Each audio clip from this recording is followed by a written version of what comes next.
estás? Un gusto. ¿Qué tal? Muchísimas gracias por la invitación. Hace mucho tiempo que no hablamos, Mario. La verdad que sí, había pasado bastante tiempo, bueno, no tanto, pero un tiempo suficientemente largo.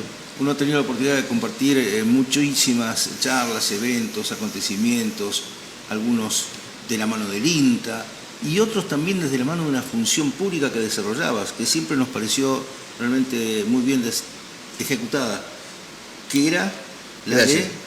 Estaba como jefe de la delegación de Rufino del Ministerio de la Producción, que la desarrollé durante 38 largos años.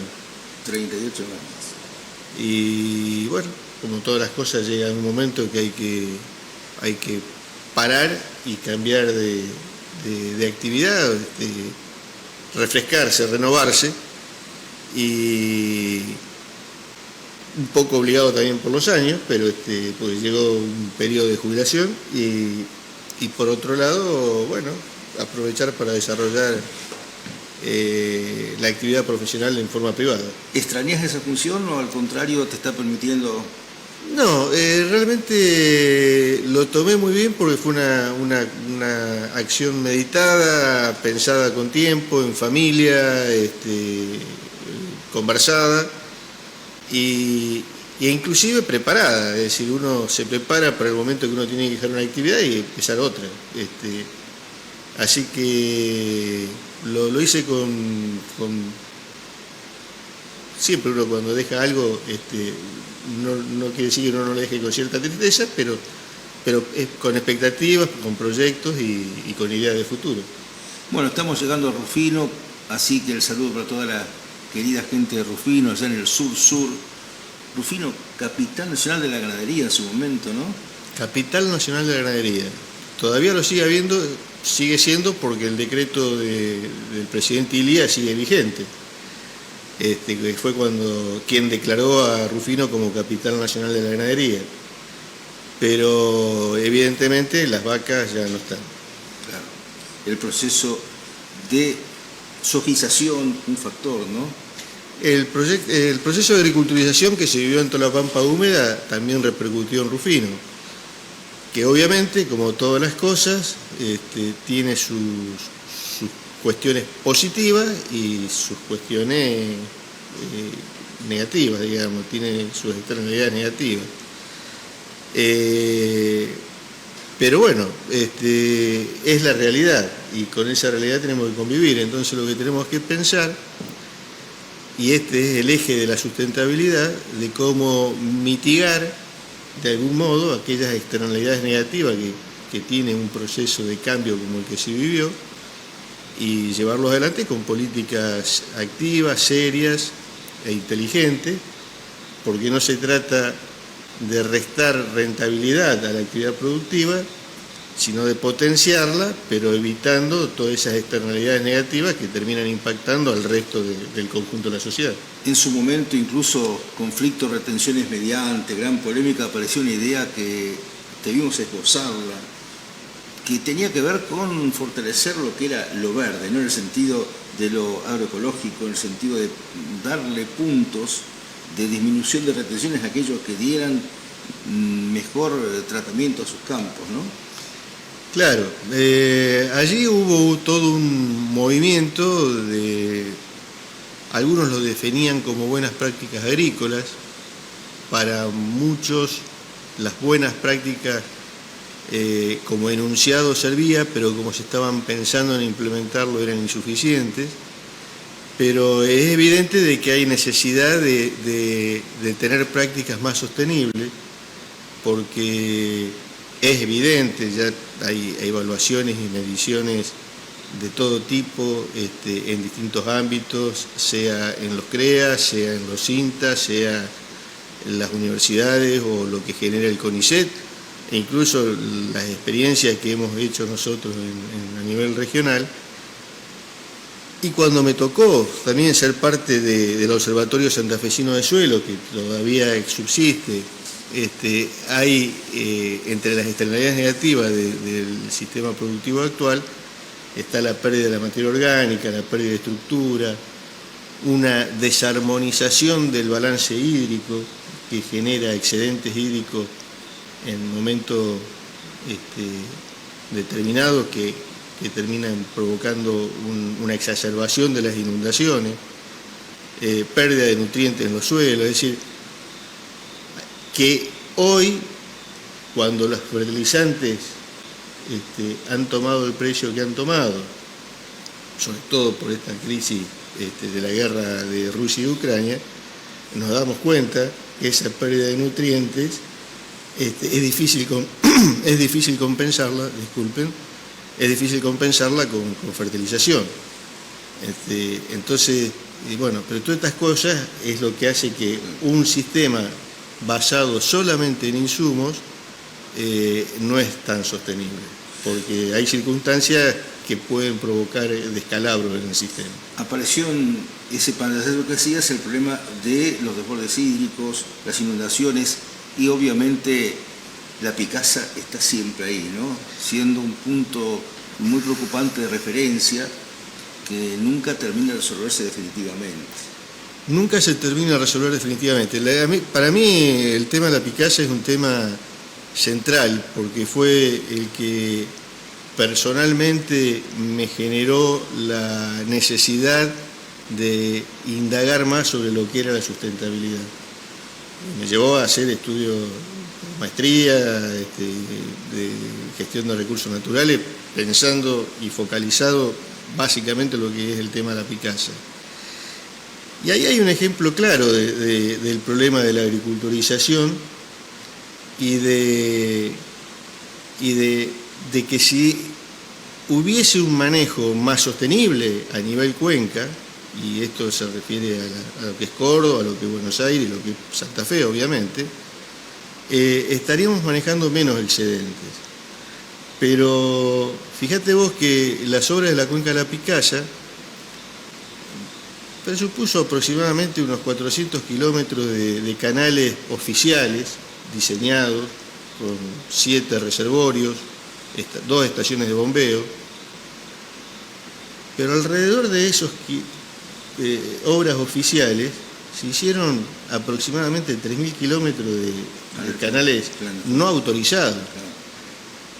¿Y por qué hay necesidad de hacer 3.000 kilómetros de canales no autorizados tratando de aprovechar las obras oficiales?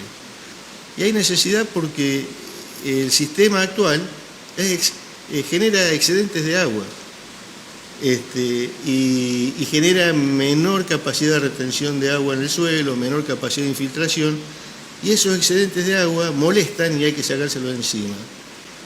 Entonces, no es que uno sea contrario a las obras hídricas. Las obras hídricas son necesarias, pero no son la solución si no se contempla asociarlas con otras medidas de un manejo más sostenible en el campo. Claro. Bueno, hemos hablado en el Código de Aguas que oportunamente sancionamos de un plan integral. Ese plan integral ahí está, ¿no? Definido con el artículo central y principal del Código o Ley de Regulación de Aguas de la provincia de Santa Fe.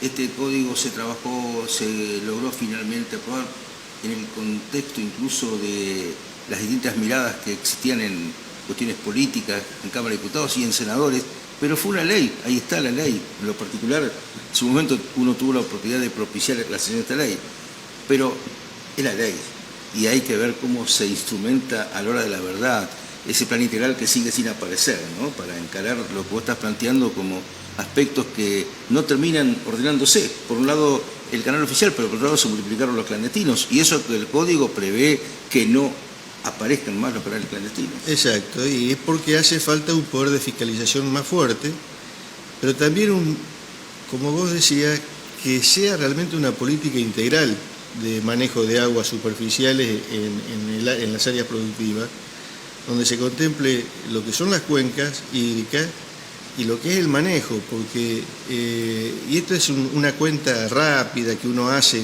para poder ejemplificar la situación, pero antes, digamos, imaginémonos algo que no va a volver nunca más, que es un paisaje absolutamente prístino y natural, pero una pastura está en condiciones de evapotranspirar, entre lo que absorbe y lo que transpira y todas estas cuestiones, de absorber aproximadamente 1.200 milímetros al año si le existiese. Si llovieran 1.200 milímetros de agua, una pastura está en condiciones de tomarla, incorporarla y que no genere excedentes. En cambio, un cultivo de soja, una monocultura de soja, o de maíz solamente, un solo cultivo anual, y evapotranspira alrededor de 550, 600 milímetros. ¿Qué pasa cuando los años llueven 1.200 milímetros? ¿Dónde ponemos esos 600 milímetros que exceden? Y este es el kit de la cuestión. No se resuelve sacándonos el agua, porque cuando llueven 600, 700, esa agua está faltando. Entonces tiene que haber una dinámica hídrica que sea interna a un territorio y que se logre almacenar agua. Y este es el gran concepto que siempre tratamos de un tema muy vasto, ¿no? Santa Fe no tenía ley de aguas, las otras provincias argentinas sí. Se logró que haya una ley marco de regulación de aguas. Ahora esto habrá que llevarlo a buen puerto y que esto no sea, por supuesto, una ley que quede en la letra de este código, que no se aplique desde un plan integral que resuelva estas cuestiones. Pero el tema aguas en particular es un tema que nos va a obligar a otra charla, porque aquí el contacto lo tenemos y lo vamos a presentar, por lo menos debe estar en línea ya. ¿No está en línea? Bueno, vamos a hablar, dejamos el título, de lo que son caminos rurales sustentables, ¿no? Hay un libro que se presenta, Caminos Rurales Sustentables. Mañana estaríamos presentando en Rufino el libro Caminos Rurales Sustentables, es una propuesta de manejo a la que como bien dice en el GRAF, es de la degradación a la sustentabilidad, es decir, el manejo actual versus el manejo que se está proponiendo desde ACRUS, que es una asociación de caminos rurales argentina, de caminos rurales sustentables, de reciente formación. Es una asociación que, bueno, también nace dentro de mi nuevo periodo de adaptación a la vida de jubilado. Bueno. Nace ahí en compañía de los autores del libro y otro grupo de técnicos y intendentes. A ver, si no me equivoco con los datos, 40.000 kilómetros de rutas nacionales, la mayoría pavimentada.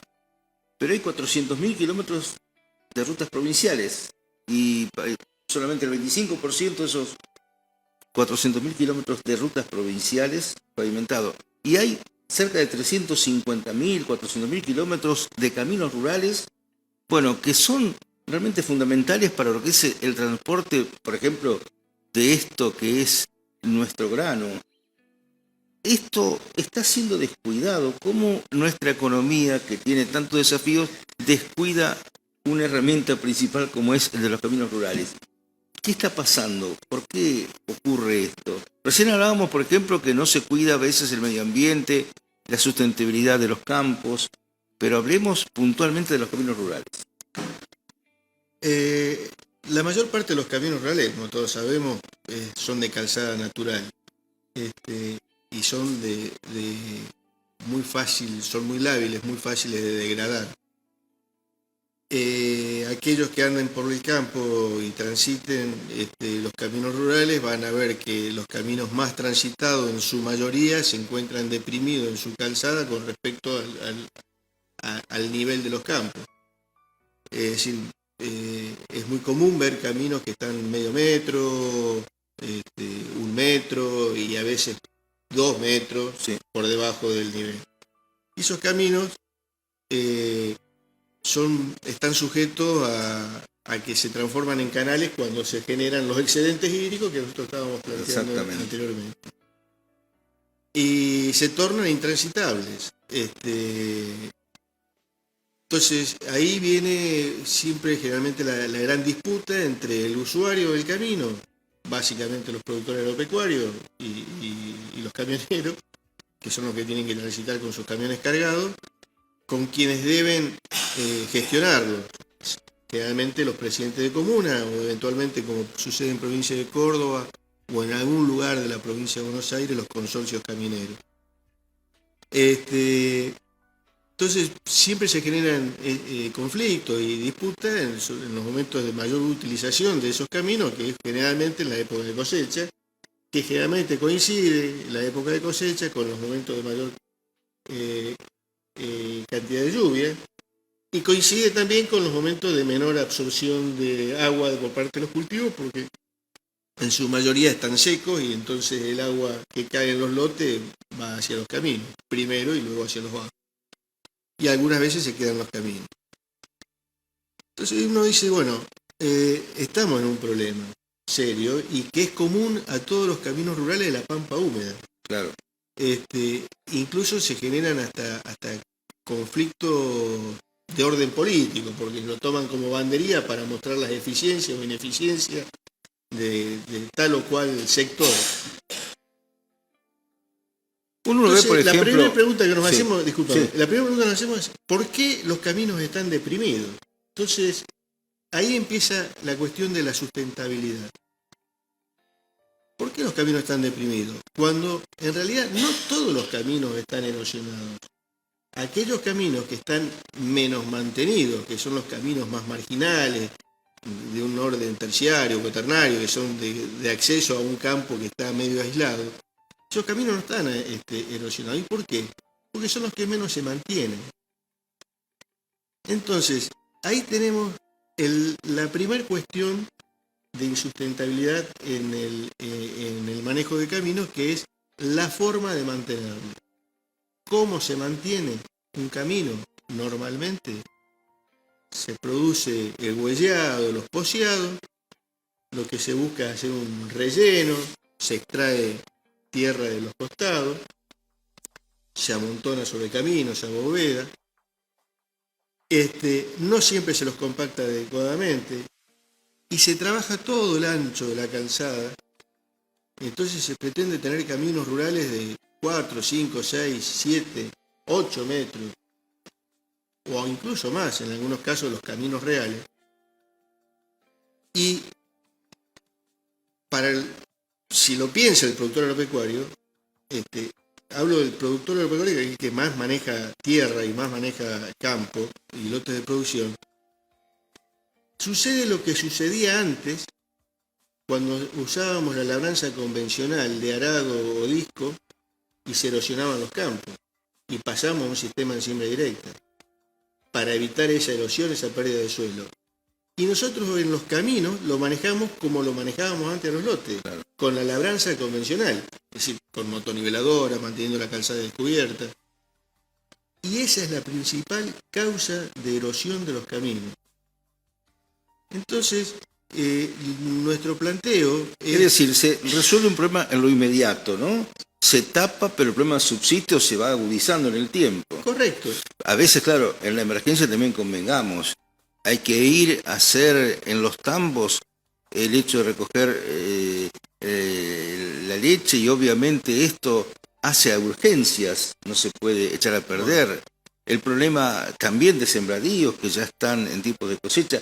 Hemos visto situaciones de inundaciones donde las comunas tenían que buscar desesperadamente formas de lograr que los camiones pudiesen acceder a los campos. Es decir, en cuadro de situación de tanta emergencia, lamentablemente se cae en lo que estás planteando, ¿no? Exactamente. Pero además, se actúa de acuerdo a lo que se recomienda, el manual de conservación de caminos y de mantenimiento de caminos, dice que hay que conservarlos de esa manera. De esa manera, claro. Pero esa manera es la que... Vos decís que además de ser una respuesta de emergencia, hay un manual que dice que hay que hacerlo así. Que hay que hacerlo así. Y está haciendo un poco un planteo más de fondo, cambiar el manual. Hay que cambiar el manual. Ah, bueno. Esto es y un desafío. eso es el libro que se está presentando mañana. Bueno, pero esto no es fácil, cambiar el manual. Mirá, a ver, en principio las comunas están cobrando tasa por hectárea. Y litro de gasoil, 9. Bueno, todo esto son fórmulas que hoy son las que existen. El productor quiere respuestas rápidas. ese es el desafío. Ese es el desafío. Es decir, primero salirnos de la conflictividad para pensar que tanto usuario como el que gestiona el camino estamos todos embarcados en el mismo problema, que necesitamos tener caminos transitables todo el año y que a la larga su mantenimiento sea el menor posible, su costo de mantenimiento sea el menor posible. Todos sabemos que los costos de mantenimiento son altos y no tenemos caminos transitables que nos dejen conforme a todos, ni al que lo usa, porque es el que se queja, ni al que lo gestiona, porque recibe las quejas a pesar del esfuerzo que hace para tener los caminos transitables. Entonces hay algo que no está funcionando.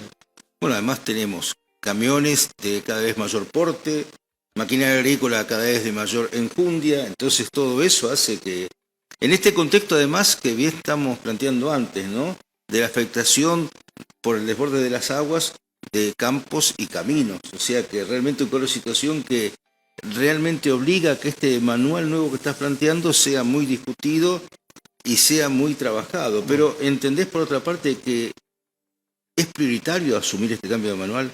Ya no es un tema que da para tenerlo ahí durmiendo el sueño de los justos. ¿Dirías que es una prioridad? Es casi una prioridad. Más que casi, es una prioridad. Es una prioridad discutirlo y una prioridad analizarlo, y esto es lo que hemos puesto como objetivo desde la Asociación Argentina de Caminos Rurales Sustentables. Esta asociación que presenta este libro a través de sus autores y que es el ABC de la asociación, y que luego se va complejizando en otras capas, porque el tema del camino no se agota en el camino mismo, sino también en el paisaje que lo circunda. Que tiene que ver con esta dinámica hídrica que hablábamos en el bloque anterior. A ver, un ejemplo práctico de cómo se puede dar un nuevo paisaje, el camino rural con sembradíos en vez de cunetas. ¿Cuál es el modelo? El modelo sería, básicamente, después hay que ver, claro, como hablábamos con unos periodistas de Entre Ríos, justamente, decían, pero nosotros tenemos suelo más pesado. Y sí, Entre Ríos tiene suelos argidoles vérticos, en la zona de Rosario tiene argidoles, nosotros un poco más para nuestro lado rufino tenemos apludoles, son suelos con distintas características, áreas son más arenosos, venados son un poco más arcillosos.